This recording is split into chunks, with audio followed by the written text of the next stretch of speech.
Hi, hello po sa inyong lahat. Isang mapagpalang araw po sa inyo. Saan man po kayo naroon. Isang daang araw na lang ho ang natitira. At mangyayari hong muli ang Philippine National Election ho ngayong taong kasalukuyan 2025. At ito ho'y magaganap sa Mayo 12 ho ng taong kasalukuyan. At magkakaroon ho ng eleksyon mula ho sa mga bayan ho, sa distrito, panlalawigan, at ang susunod ho ay sa mga party list. Papunta ho yan doon sa mga senador ho. So yung 12 senador ho ay papalitan ng mga bago. At tunay hong napakahirap lumaban sa eleksyon dahil ho sa dami ho ng mga naghahangad sa iba't ibang pwesto ho sa gobyerno. Kaya hindi ho biro ang sumali sa politika ho. So ngayong araw ho na ito ay pag-usapan natin ho yung mga kandidato ho sa Batangas na wala hong mga kalaban. So yun ho ang pag-uusapan natin. Base po sa record ng COMELEC, nitong nakaraang pag-file po ng Certificate of Candidacy noong nakaraang taon, October, ay meron hong mga kandidato ang walang kalaban. So yan ho ang ating pag-uusapan ho dito po sa lalawigan po ng Batangas. Ito ho yung mga bayan ho sa lalawigan ng Batangas na kung saan ho ang mga kandidato po sa mayor at vice mayor ho ay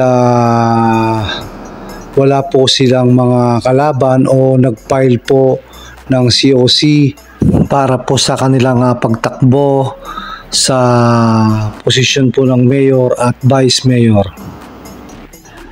Unahin po natin ang bayan po ng Alitagtag sa lalawigan po ng Batangas. Ang kandidato po sa pagka-mayor dito at vice mayor ho ay walang kalaban at kilalanin po natin sila. Ito po si Joan Pongoso. So ito ho ay kandidato sa pagka-mayor ho sa bayan ng Alitagtag, Batangas, at ayon sa COMELEC po ay walang kalaban po ito. Ito pong si Joan Pongos ay asawa po ng kasalukuyang mayor Idilberto Pongo. So yan ho ang nangyari. Ang kanyang asawa ho ang kanyang pinalaban para po sa kandidatura ng pagka-mayor. So ito po yung resulta naman ng election ho noong 2022, kung saan itong si Dingdong Pongos o Idilberto Pongos, yan ho ang naging resulta ho ng halala noong 2022. Malaki ho ang kalamangan niya sa kanya hong kalaban. So 11,000 po mahigit ang kanyang boto. At ito naman ho yung kandidato ng pagka vice mayor ho o vice alkalde na si Manuel Abrigo, na siya po ang kasalukuyang vice mayor po ng bayan ng Alitagtag. At ito naman po yung resulta nung kanya pong pagkandidato noong 2022. At lumalabas po na napakalaki ng kanyang kalamangan sa kanya pong kalaban. Kaya ayun po, so ngayon pong 2025 ay wala po siyang mga kalaban dyan po sa bayan ng Alitagtag, Batangas. So ito po yung kandidato po sa pagka-mayor sa bayan po ng Alitagtag, na kung saan po ay wala pong kalaban itong si Joan Pongos at si Vice Mayor Manuel Abrigo po ng bayan po ng Alitagtag, Batangas. At dumako naman po tayo sa bayan po ng Padre Garcia, Batangas. Alamin po natin kung sino po ang kandidato dito na walang kalaban. Ito po ay si incumbent Mayor Celsa Rivera po. So siya po ay walang kalaban po sa pagka-mayor po diyan sa election 2025 po sa bayan po ng Padre Garcia. So yun po ang ayon po sa COMELEC.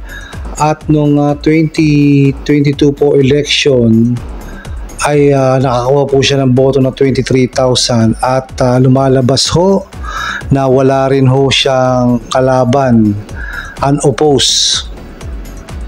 At ito naman ho si Vice Mayor Mico Angelo Rivera na wala rin hong kalaban dyan po sa pagtakbo ng Vice Mayor ho o Vice Alcalde sa bayan ho ng Padre Garcia, Batangas. Ito pong si Mico Angelo Rivera. At noon hong 2022, noon hong siya ay kumandidato, siya ho ay nakakuha ng 16,000 hong boto laban ho sa kanyang kalaban ho. Kaya malaki rin ho ang kanyang kalamangan noong 2022 sa halalan po. Kaya lumalabas po sa bayan ng Padre Garcia, Batangas ay ang mag-ina na si Mayor Celsa Rivera at Vice Mayor Mico Rivera po ang official po na kandidato dyan sa Padre Garcia po na wala pong kalaban sa darating po na halalan na 2025 po itong Mayo 12. At ito po si Mike Rivera at ang kanyang pamilya po. So yung pong dalawang mag-ina pong yan ay asawa at anak po ng kasalukuyang kandidato po sa pagka-gobernador ng Batangas. Ito pong si Mike Rivera. So yan po, so sila pong tatlo ay lalaban po sa darating na halalan. Ito pong Mayo 12, 2025, sila pong buong pamilya. At dumako naman po tayo sa bayan ho ng San Juan, Batangas, na kung saan ho ay wala rin hong makakalaban ang tao pong ito sa pagka-mayor. Ito po ay sa katauhan ni Mayor Ildebrando Salud. So ayon po sa COMELEC ay wala po itong makakalaban dyan po sa bayan ng San Juan, Batangas sa posisyon po ng pagka-mayor. Noon pong 2022 election ay lumalabas po na nakakuha po siya ng 49,349 votes at lumalabas po unopposed po si Mayor Salud. Wala po siyang nakalaban noong halalan 2022 po. So ngayon pong 2025 ay nanatili pong siyang walang kalaban. At ang Vice Mayor naman po na kasalukuyan, ito pong si Vice Mayor Anthony Marasigan, ay wala rin pong makakalabang sa pwesto po ng pagka-vice alcalde po dyan sa bayan po ng San Juan, Batangas. So ito po si Vice Mayor Anthony Marasigan, at ayon sa aking kapatid ay ito ay kanyang personal na kakilala. So ito po yung resulta noong 2022 election po na meron po siyang nakalaban, si Alvin Jansamonte. So panalo po si Vice Mayor Anthony Marasigan po na nakakuha po ng 36,000 na mahigit po na boto laban po sa kanyang kalaban noong election 2022 ho. So sa bayan ho ng San Juan, Batangas, ito pong si Mayor Ildebrando Salud at Vice Mayor Anthony Marasigan ho ay wala hong makakalaban o unopposed ho dyan ho sa bayan ng San Juan, Batangas. Kaya ayun ho, wala silang kalaban ayon po sa COMELEC. Ang huling bayan po na wala pong kalaban sa pagtakbo po sa pagka-mayor ay ito pong Lipa City, at ito po ay sa katauhan po ni incumbent Mayor Eric Aprica po. So lumalabas ho ayon sa datos ho ng COMELEC ay wala hong makakalaban sa pagka-mayor. Ito pong si incumbent Mayor Eric Aprica ho, hindi ho katulad noong 2022 kung saan ay marami po siyang nakalaban. So lumalabas ho na dalawa ho ang kalaban ni Mayor Eric Aprica ho noong halalan 2022. Ito po ay sina Maynard Sabili at Nestor Sanares, na kung saan po ay napakalaki po ng kanyang kalamangan noong halalan 2022. Kaya maaari hong wala na hong naglakas loob pa upang labanan ho ang kandidatura ng mayor ho ng isa sa pangunahing syudad ho sa lalawigan ho ng Batangas, itong bayan ho ng Lipa City. So lumalabas ho na itong si Mayor Eric Aprica ho ay wala hong makakalaban na